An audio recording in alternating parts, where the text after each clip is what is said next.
welcome to my channel. This is your girl Megan. Thank you so much for joining me. It's great to have you here. If you're a new subscriber, welcome. If you're returning, great to have you back. I hope you will learn something new today, and I hope this information will be valuable today. Well, let's get straight into it. Today we are going to talk about pre-authorization. This needs to happen before your claims process. All right, what is pre-authorization? So for whatever procedure you're going to go for, or whatever procedure you're going to be admitted for in hospital, you need to notify your medical aid. All right, so pre-authorization is basically, it's just it's like an agreement that the medical aid will have with you in order to pay your claim. All right, so what happens if you're in an emergency? If you're in an emergency, then you're either a family member or the hospital can do the pre-authorization with you on the first working day after you are admitted. Okay, so how is this pre-authorization done, and what is required, and what happens if you don't do the pre-authorization? Okay, first of all in-hospital procedures, so whether it's an emergency or a planned procedure, needs to have a pre-authorization number. Okay, you need to notify the medical aid that, listen, I am going for a specific procedure.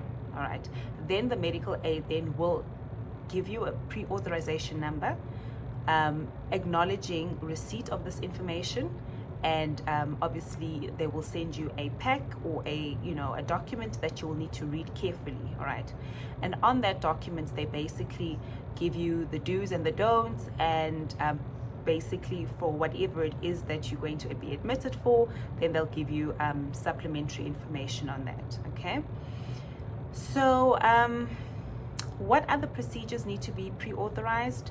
You would need to pre-authorize for any CT scans, MRI scans, or any admission to drug or alcohol rehabilitation centers.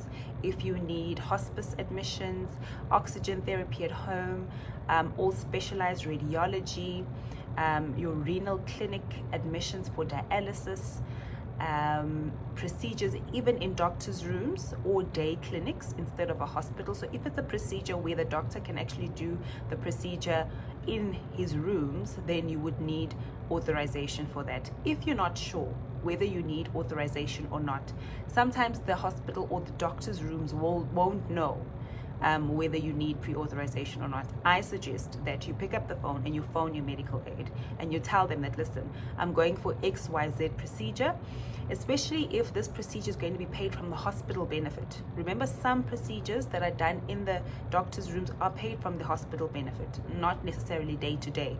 It depends what procedure that is. Like your circumcisions, for instance, they are usually done either in the doctor's rooms or a day clinic. You don't have to be admitted to hospital for that. So for those, you would need pre-authorization for that. All right, so this pre-authorization, what information do you need to supply your medical aid in order to get them to approve this procedure? All right, so basically it would be the name and the surname of the person going in for the procedure. It would have to be your membership number. It would have to be obviously the reason why you're going in. It would have to be, you'd have to also give the date of the admission, your reason being the diagnosis.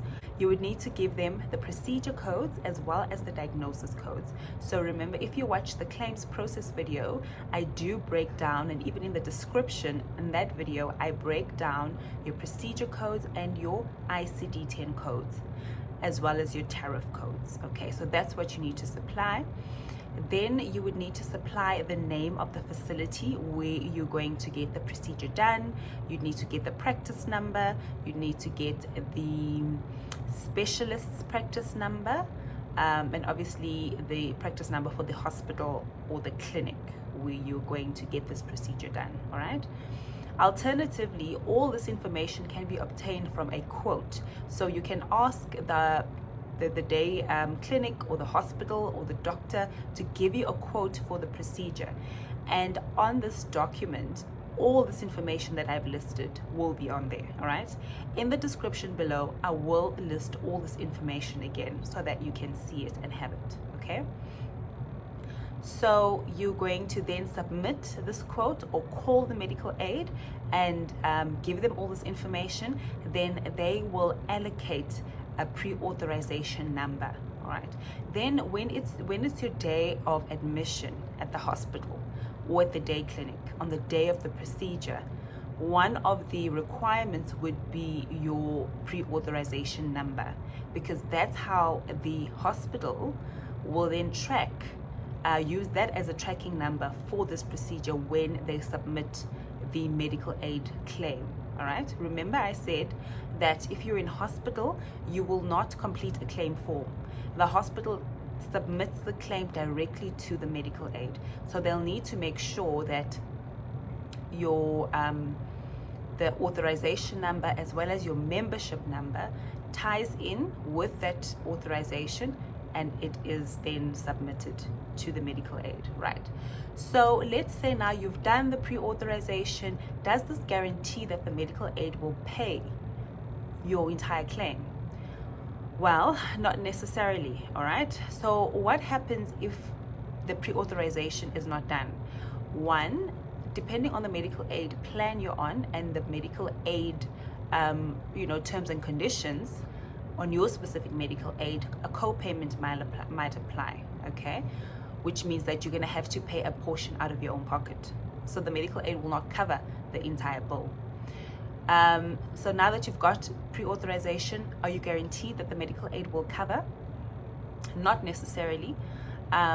You always need to double check with a quote, right? Always have your quote. If you just do pre-authorization, it doesn't mean they're going to cover the entire bill. If you want to know what they will cover and how they will cover, make sure that you also have a quote for the procedure.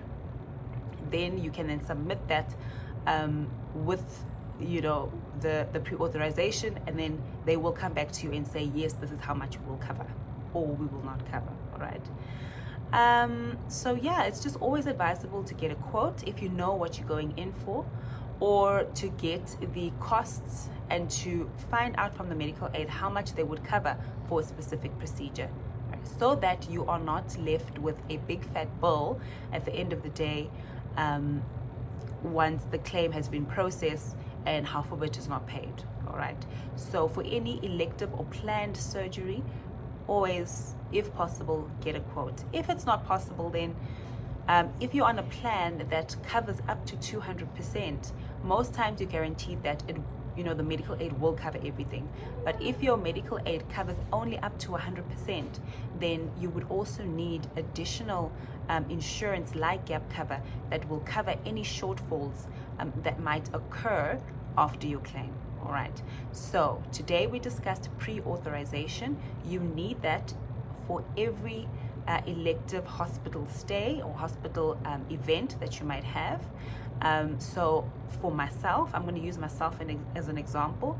Obviously, when I fell pregnant, I had to inform the medical aid in 2019 that I was pregnant, and they obviously put me on the maternity program, but because I knew more or less when the procedure was going to happen, because it was going to be a planned C-section, I was able to give them the details and to get pre-authorization.